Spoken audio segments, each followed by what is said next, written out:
The chairman of the Joint Chiefs of Staff said this morning that the operations are complex, dangerous, and far from over. We still don't have an exact timeline, which is sparking debate and division on Capitol Hill.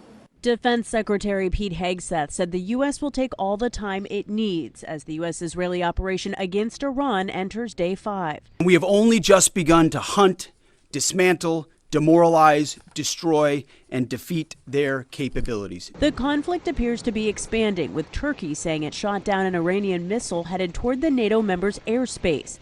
And the Pentagon released video of a U.S. submarine sinking an Iranian naval vessel near Sri Lanka in the Indian Ocean.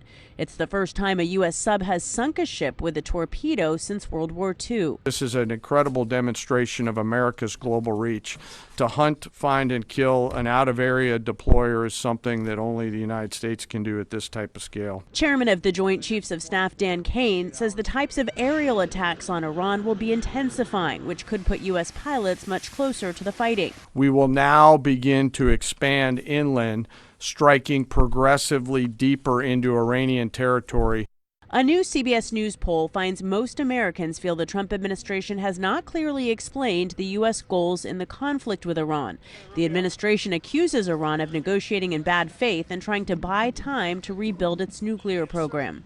Once the president made a decision that negotiations were not going to work, that they were playing us on the negotiations, and that this was a threat that was untenable, the decision was made to strike them. The justification is ever changing. Democratic lawmakers also question the end game. Our generation of veterans, so many will bear the cost for as long as they are alive of the last Middle East regime change wars, the forever wars that so many of us served in. The Senate is expected to vote this afternoon on a war powers resolution, but it's not expected to pass.